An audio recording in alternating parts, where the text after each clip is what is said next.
What would you do if the person who swore to love you in sickness and in health chose to leave you for dead? Imagine being stripped of your voice, your movement, your entire life, only to discover it was all a test you never agreed to take. This isn't just a story of betrayal. It's a story of what happens when a broken woman rebuilds herself into an unbreakable force, and when the past comes knocking, ready to collect a debt it can't afford. Prepare yourself, because this journey into the dark heart of a family secret is about to begin. Ava and Ethan lived in a sleek, sterile apartment in downtown Chicago, but it never felt like hers. It was Eleanor's kingdom. Eleanor, Ethan's mother, a former stage actress with a flair for the dramatic, ruled their lives with a velvet-gloved iron fist. When Ava was suddenly struck down by a supposed stroke at 27, a condition that stole her ability to walk and speak, Eleanor's subtle disdain turned into open cruelty. Ava became a silent prisoner in her own home. The catalyst for this nightmare was a letter from Germany. A distant grandmother had passed away, leaving Ava a substantial inheritance. The news, which should have been a blessing, instead painted a target on her back. Ethan, a man softened by a lifetime of his mother's coddling, saw the money not as a future for them, but as a solution for him. And Eleanor saw the quickest way to that solution, removing the obstacle that was Ava. The silence in the car was a weapon. It pressed in on Ava from all sides, heavier than the cheap blanket draped over her useless legs. She sat in the back, her wheelchair folded and shoved into the trunk like an afterthought. Outside, the steel and glass canyons of Chicago bled into the flat, grey expanse of the interstate. Ethan was driving. His knuckles were white on the steering wheel, and he kept glancing at her in the rearview mirror, his expression a nauseating mix of pity and impatience. He thought she couldn't understand, that her mind was as broken as her body. But Ava saw everything. She saw the way his jaw tightened every time he looked at her. He wasn't driving a beloved wife to a peaceful retreat. He was transporting cargo. He was a man on a mission, a grim task he needed to finish so his real life could begin. Ava focused on her breathing, letting the cold rage build inside her, a secret fire in the shell of a woman they thought was already gone. A week ago, she was just an inconvenience. Now she was a problem to be solved. The memory of the conversation played on a loop in her mind, a scene from a nightmare. She had been in her wheelchair in the living room, a silent spectator to her own fate. Eleanor stood, her posture perfect, her voice a low, theatrical stage whisper, meant to convey grave concern. "Ethan, darling," she had said, adjusting a heavy silver necklace. "We can't go on like this. It's not fair to you. It's not fair to me." Ethan, her 38-year-old son, looked down at his hands, a perpetual child unable to meet his mother's gaze. "She's my wife, Mom." His voice was weak, a flimsy defense. "A wife?" Eleanor had scoffed, the sound like breaking glass. "Ethan, be realistic. The doctor said a year at most. She's a vegetable. Think of the inheritance, the business you could start, her grandmother's old house in Ohio. The country air will be good for her. It's a kindness, really." And just like that, Ava's life was bartered away for a hypothetical business and a mother's approval. The car turned off the paved highway onto a gravel road that rattled Ava's teeth. The town, Blackwood Creek, was a collection of weary-looking houses and shuttered storefronts. It was a place time had forgotten, and a perfect place to forget someone. They pulled up to a small, dilapidated house, its paint peeling like sunburnt skin. A crooked porch sagged under the weight of years of neglect. This was her grandmother's house, a place of fond childhood memories, now twisted into a symbol of her abandonment. "We're here!" Ethan announced with forced cheerfulness. He avoided her eyes as he wrestled the wheelchair from the trunk. He was clumsy, inept, his movements hurried. He wanted this over with. As he wheeled her towards the rotting porch steps, the front door creaked open. A woman emerged, wiping her hands on a stained t-shirt. Her face was a roadmap of hard living, and the sour smell of cheap whiskey reached Ava even from a distance. "This is Brenda," Ethan said. She's going to look after you. The woman gave a shaky nod, her eyes already fixed on the envelope of cash Ethan would soon give her. He placed her in the living room, in the dead centre of a circle of dust-covered furniture. The air was thick with the smell of mildew and decay. Ethan set a single duffel bag at her feet, containing a few changes of clothes and a bag of adult diapers. A final, crushing humiliation. "I'll call, okay, Ava," he lied, patting her shoulder with a clammy hand. "I'll send money for Brenda every month. You'll be comfortable here." He couldn't get out the door fast enough. Through the grimy window, Ava watched his car kick up a cloud of gravel and disappear down the road. He was gone. The silence that descended was different now. It was no longer a weapon used against her. It was a space she could finally own. Brenda, having already pocketed the cash, stumbled back into the house and collapsed onto a faded armchair, a bottle appearing from her pocket. She took a long swallow and stared at Ava. "Well," the woman slurred, "looks like it's just you and me, kid." Ava met her gaze, a spark of defiance in her eyes that Brenda was too drunk to notice. The performance was over. The real work was about to begin. An hour passed. Brenda was snoring in the armchair, the empty bottle having rolled onto the floor. Slowly, deliberately, Ava flexed her fingers, then her toes. She pushed herself forward in the wheelchair, her muscles protesting after weeks of forced inactivity. With a deep breath, she placed her hands on the armrests and stood up. Her legs were shaky, but they held. She took a step, then another. The illusion of the helpless invalid shattered in the dusty silence of the room. She walked over to the snoring caretaker. "Brenda," she said, her voice raspy from disuse, but perfectly clear. The woman's eyes shot open, widening in sober terror as she stared at the woman who was supposed to be a vegetable. What? Who?" she stammered, scrambling backwards in her chair. "My name is Ava," she said calmly, "and you and I are going to have a little chat. My husband is going to send you money every month. You're going to tell him I'm fading fast. In exchange, I will double what he pays you. Do we have an agreement?" Brenda, staring at the ghost standing before her, could only nod in stunned silence. With Brenda pacified and paid off for her silence, Ava's next move was critical. She found her old cell phone, which Eleanor had overlooked in her haste to pack, tucked away in a side pocket of the duffel bag. The battery was almost dead, but it had enough life for one call. She dialed the number from memory, her heart pounding with a mixture of fear and hope. It rang twice before a sharp, energetic voice answered. "Chloe!" Just saying her friend's name felt like breathing fresh air after being trapped underground. "Ava! Oh my God! Where are you? Ethan said you were moved to a long-term care facility." Chloe's voice was a torrent of concern. "He lied, Chloe. He lied about everything," Ava said, her voice cracking with emotion for the first time. "I'm in Ohio, at my grandmother's place. I need you. It's worse than we thought, but the plan is working." There was a brief pause on the other end. Then Chloe's voice returned, stripped of all emotion and replaced with cold, hard resolve. "I'm on my way. Don't move. I'll be there by morning." The line went dead. Ava leaned against the wall, the phone slipping from her hand. Help was coming. The first piece of her new life was clicking into place. Chloe arrived as promised, her sleek city car looking alien against the backdrop of rural decay. She wasn't just a friend. She was a top corporate lawyer, sharp as a razor and fiercely loyal. She stepped out of the car, took one look at the dilapidated house, and her face hardened. "He left you here," she said, her voice dripping with contempt. Inside, Ava explained everything. Eleanor's scheme, Ethan's spineless compliance, the alcoholic caretaker. Chloe listened, her expression growing darker with every word. "This isn't just grounds for divorce, Ava. This is attempted murder by neglect. We can destroy him." But Ava shook her head. "Not yet," she insisted. "A court case is messy. He'll play the victim, the grieving husband. Right now, I have the advantage of being dead to them. I need time. Time to think.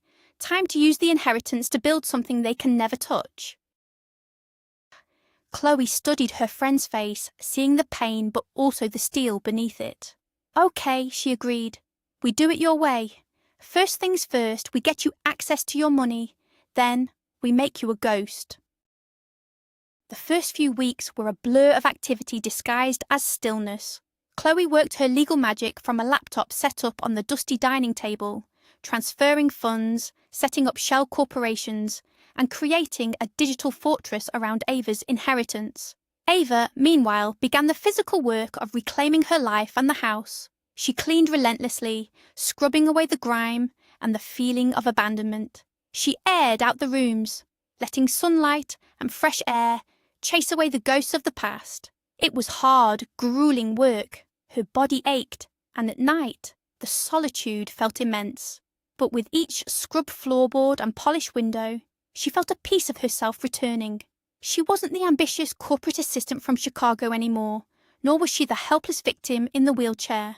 She was someone new, being forged in the quiet isolation of Blackwood Creek. She was learning to be alone, and more importantly, she was learning to be enough on her own. Her supplies eventually ran low. She drove her grandmother's old rusty pickup truck, which she'd found in the barn, into the small town centre. The general store was a throwback to another era, with wooden floors that creaked and shelves stocked with everything from canned goods to motor oil. As she was trying to decide between two brands of coffee, a man reached past her, his arm tanned and muscular, and grabbed a bag of the one she was considering.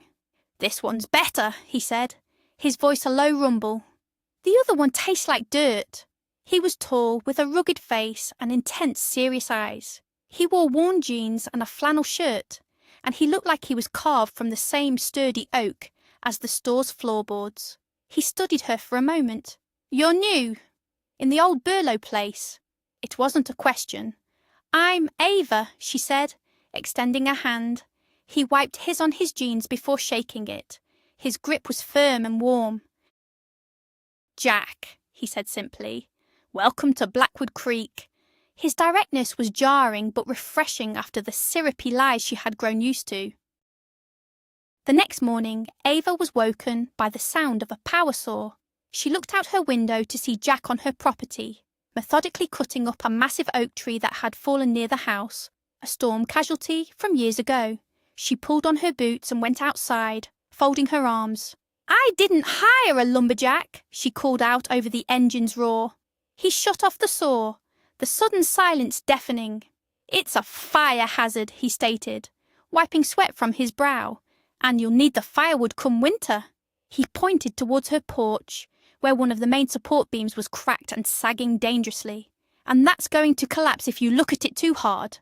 Before she could protest, he was walking towards his truck. "I've got a spare jack and some lumber at my place. Be back in an hour." He wasn't asking for permission. He saw a problem and simply fixed it. Ava watched him go, a strange mix of annoyance and gratitude bubbling up inside her. For the first time in a long time, someone was helping her without wanting something in return.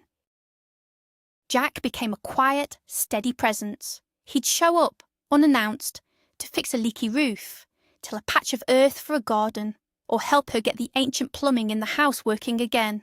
He never asked for payment, though Ava always insisted he stay for a meal. They ate at her small kitchen table, often in comfortable silence. He wasn't a man of many words, but when he did speak, it mattered. He told her about his farm, which bordered her property, a place his family had worked for generations. He spoke of his service in the military and the difficulty of returning to a world that felt foreign. "Out here," he said, gesturing to the rolling hills, "things make sense. You plant a seed, you care for it, it grows. No hidden agendas." Ava found herself opening up to him in return, not about the details of her betrayal, but about her dreams of building something real, something that was hers. He listened, his gaze steady and understanding. A bond was forming, built not on words but on shared work and mutual respect. One evening, as they watched the sunset paint the sky in shades of orange and purple from her newly repaired porch, Ava had an idea. It started as a whisper and grew into a roar in her mind. "Your farm," she began, turning to him. You grow the best produce I've ever tasted, but you sell it for pennies to a distributor in the city. Jack shrugged. It's how it's always been done. But it's not how it has to be, she insisted, her voice full of a passion she hadn't felt in years. We could do it ourselves. A farm-to-table business. We control the product from seed to sale. Organic produce, artisanal goods. We could build a brand, a real business. She looked at him, her eyes shining. I have the capital. You have the farm. Together, we could build an empire, Jack. He looked at her, then out at the land, a slow smile spreading it across his face. He saw it too. It wasn't just a farm. It was a future. The next year was a whirlwind. With Ava's business acumen and inheritance and Jack's farming expertise, Blackwood Creek Organics was born. They bought adjacent land, built state-of-the-art greenhouses and hired local workers, breathing new life into the struggling town. Ava was in her element, negotiating deals, managing logistics, and building a brand that quickly gained a reputation for quality. She was relentless, fueled by a desire to create a life so full and successful that it would completely erase the shadow of her past. In the midst of the chaos, the old dilapidated farmhouse was torn down. In its place, they built a beautiful new home, a modern farmhouse with wide windows that looked out over their thriving fields. It was a testament to their hard work, a symbol of their partnership. It was a home built not on lies and secrets, but on trust and shared dreams. Ava had never been happier or more powerful. The black sedan looked like a hearse rolling up the gravel driveway. Ava watched it from the kitchen window, a mug of coffee warming her hands. She had known this day would come. She had prepared for it. A year, to the day, Ethan stepped out of the car, looking older and more tired than she remembered. He was dressed in a suit that seemed too tight, a cheap imitation of the success he so desperately craved. He looked at the new house, his mouth hanging open in disbelief. He scanned the manicured lawn, the bustling farm in the distance, his confusion turning to visible anger. This wasn't what he had paid for. He was expecting ruin, decay, and a gravestone. He wasn't expecting a mansion. He stormed towards the front door, his face a mask of righteous indignation. He was here to collect his inheritance, and someone was going to answer for this. Ava opened the door before he could knock. For a long moment, Ethan just stared, his brain struggling to process what his eyes were seeing. The woman before him was not the frail, silent invalid he had abandoned. This woman was vibrant, confident, her eyes clear and sharp. She wore simple but elegant clothes that spoke of an easy wealth. She looked healthy. She looked happy. "Ava," he stammered, his voice a pathetic squeak. "What? How?" "Hello, Ethan," she said, her voice calm and even, a stark contrast to the storm raging in his eyes. "You look surprised. Weren't you expecting me? Please come in. We have a lot to talk about." She stepped aside, holding the door open. It was an invitation, but it felt like a trap. He hesitated, then stepped across the threshold, walking into the beautiful home that should have been paid for with his wife's death. The air crackled with unspoken accusations and a year's worth of lies. He stood awkwardly in the center of the vast living room, a space larger than his entire Chicago apartment. The room was filled with light, tasteful furniture, and the quiet hum of success. "What is all this?" he demanded, his voice regaining some of its bluster. "Where did you get the money for this?" "From my inheritance," Ava replied smoothly, taking a seat in a plush armchair. "The one you were so patiently waiting for." The colour drained from his face. "The stroke. The doctors. They said you were... They said what you and your mother paid them to say?" She finished for him. "Or rather, they said what a very convincing actress, my friend Chloe, paid them to say. It was all a performance, Ethan. A little play to see what you would do. And you, my dear husband, played your part perfectly." The truth hit him like a physical blow. He staggered back, his carefully constructed world crumbling around him. You faked it." "I faked being weak," she corrected him, her voice like ice. "My recovery, however, is very real." Just then, Two other people entered the room. The first was Chloe, dressed in a power suit holding a leather briefcase. She gave Ethan a smile that was all teeth. "Ethan," she said with mock pleasantry, "so good to see you again. I'm representing Ava in your upcoming divorce." The second person was Jack. He was larger and more imposing than Ethan remembered from his brief glimpse a year ago. He didn't say a word, simply stood beside Ava's chair, his presence a silent, unshakable wall of support. Ethan looked from the sharp-eyed lawyer to the formidable farmer, and finally to the wife he had tried to erase. He was outmaneuvered, outnumbered, and utterly defeated.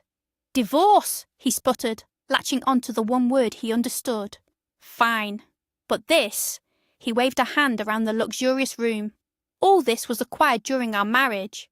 That means half of it is mine. That's the law." It was a desperate, last-ditch effort to salvage something from the wreckage. Chloe laughed, a sharp, dismissive sound. "Oh, Ethan, you really should have paid more attention in business law. The initial inheritance was non-marital property. And as for the business," she said, tapping her briefcase, "it's structured within a trust that you have no legal access to. Every asset is protected. You left your wife with nothing, and legally that is precisely what you are entitled to get from her. Nothing." His face turned a blotchy, furious red. "You won't get away with this," he yelled, pointing a trembling finger at Ava. "My mother and I will tell everyone what you did. We'll sue you for emotional distress." "Please do," Ava said, standing up. Her calm demeanour was more terrifying than any shouting. "I'd love to see you explain to a judge on the record how you were emotionally distressed by the fact that your wife didn't die on schedule. Get out of my house, Ethan." Jack took a single step forward, and that was all it took. Ethan scrambled backwards, turned, and fled, the slam of the front door echoing his humiliating retreat. Eleanor did not take the news well. She descended upon Chloe's law office like a tempest, her voice echoing through the marble lobby. "She is a liar, a manipulative snake," she shrieked at the unflappable receptionist. "She preyed on our kindness, our good nature." When she was finally granted an audience, she found Chloe sitting behind a large mahogany desk, looking thoroughly unimpressed. "Mrs. Vance," Chloe began, her voice dangerously calm, "before you continue this performance, I feel I should inform you that we have several recordings. One is a conversation you had with your son about leaving Ava in Ohio to die. Another is a call where you instruct Brenda, the caretaker, to be less attentive. Libel is a serious offence, as is conspiracy to commit fraud and neglect. I would choose your next words very, very carefully." Eleanor's dramatic outrage sputtered and died. She stared at Chloe, her face pale, the mask of the grieving mother-in-law stripped away to reveal the petty, greedy woman beneath. She left without another word. The lawsuit arrived just as Ava knew it would. Ethan was suing for half of all her assets, claiming his emotional suffering and the shared marital state under which the business was founded. He was desperate. Ava looked at the papers, not with fear, but with a weary sense of finality. "He's not going to give up," she said to Jack that evening. They were sitting on their porch, the sounds of crickets filling the air. "He's like a cornered animal." "Then we fight," Jack said simply. He took her hand, his thumb stroking her knuckles. "You're not alone in this anymore, Ava." She leaned her head on his shoulder, drawing strength from his quiet certainty. "I know," she whispered, "but I don't just want to fight him, Jack. I want to end this. I want to take away everything he thinks he's entitled to, so he can never hurt anyone again." In the twilight, Jack could see the fire in her eyes hadn't been extinguished by betrayal. It had been focused into a laser. The courtroom was a sterile, impersonal space. Ethan and Eleanor sat on one side, a picture of aggrieved victims. Eleanor dabbed at her eyes with a lace handkerchief, a prop from a forgotten play. Ava sat on the other side with Chloe, calm and composed. Jack sat in the front row, his stoic presence a silent anchor for her. Ethan's lawyer, A portly man with a wheezing voice painted a picture of a loving husband duped by a cruel, conniving wife. He spoke of Ethan's sleepless nights, his worry, his eventual heartbreak at her deception. It was a masterful piece of fiction. Then it was Chloe's turn. "Your Honour," she began, her voice cutting through the room, "the plaintiff claims emotional distress. We would like to present evidence regarding the source of that distress." She played the recording of Ethan and his lover Jessica, laughing about the inheritance and how he would leave Ava as soon as the money was his. The courtroom fell silent. Ethan sank lower in his chair, his face ashen. Chloe wasn't finished. She called Brenda to the stand. The caretaker, now sober for 6 months thanks to a program Ava had paid for, was nervous but resolute. She told the court about the conditions Ava was left in, about the monthly phone calls with Ethan. "Did he ever ask about her health, her spirits, how she was feeling?" Chloe asked. Brenda shook her head. "No, ma'am. He only ever asked one question. Every single time." "And what was that question, Brenda?" Chloe pressed. Brenda looked directly at Ethan, her voice clear and strong. He asked, "Is she dead yet?" A collective gasp went through the courtroom. Eleanor let out a small, theatrical cry, but the performance fell flat. The judge stared at Ethan, her expression unreadable but intensely cold. The narrative of the devoted husband was not just cracked, it was utterly shattered. The truth was laid bare for all to see. But the final blow was yet to come. It was the countersuit. "Your Honour," Chloe announced, "while my client seeks nothing from Mr. Vance, the law regarding division of assets is clear. It applies to all property, and we have found a significant marital asset that the plaintiff conveniently forgot to list." She presented a new set of documents to the judge. The apartment Mr. Vance shares with his mother was inherited by him. However, 1 year into their marriage, it underwent a complete renovation. A renovation that, according to these bank statements and signed contracts, was paid for in its entirety by my client Ava. From her personal savings, she invested over $100,000 into his property. A murmur went through the court. Ethan looked at his mother in panic. That renovation had been Eleanor's pet project, a way to spend Ava's money while simultaneously criticising her taste. Now that very act of greed was coming back to haunt them. The judge's ruling was swift and brutal. Ethan's claim against Ava's assets was dismissed entirely. Furthermore, the court recognised Ava's significant financial contribution to the Chicago apartment, declaring it a divisible marital asset. Ethan was ordered to either buy out Ava's share, money he clearly didn't have, or sell the property and give her 40% of the proceeds. He was ruined. Not only had he failed to get his hands on the inheritance, but he was about to lose his home. He had gambled everything on his wife's death and lost more than he could have ever imagined. As the gavel fell, Eleanor let out a genuine scream of despair, the first honest emotion she had shown all day. It was the sound of her kingdom crumbling to dust. They walked out of the courthouse into the bright afternoon sun. Ava felt a profound sense of lightness, as if a physical weight had been lifted from her shoulders. It was over. Jack wrapped his arm around her, pulling her close. Chloe was beaming. "I have never enjoyed a professional engagement more," the lawyer declared with a grin. Seeing the look on Eleanor's face, priceless. Ethan and his mother shuffled out moments later, looking defeated and small. Eleanor shot Ava a look of pure venom, but there was no power left in it. They were just two people stripped of their pretenses, left with only the ugliness of their own choices. Ava didn't feel hatred anymore. She didn't feel anger. She felt nothing for them at all. They were ghosts from a life that was no longer hers. That evening, the three of them, Ava, Jack, and Chloe, sat on the porch of the house that love and hard work had built. They opened a bottle of expensive champagne, a bottle Chloe had been saving for this exact occasion. They toasted to new beginnings, to justice, and to the unbreakable bonds of true friendship and love. The farm spread out before them, peaceful and prosperous under the setting sun. It was more than just a business, it was a sanctuary, a life Ava had clawed back from the brink. She had faced the worst of human nature and had not only survived, but thrived. She had turned a place of abandonment into a place of abundance. She looked at Jack, at the quiet strength in his eyes, and at Chloe, her fierce and loyal friend. She was surrounded by love that was real and unconditional. As Chloe prepared to leave, heading back to her life in the city, she gave Ava a tight hug. "Promise me you'll take a vacation now," she said. "You've earned it."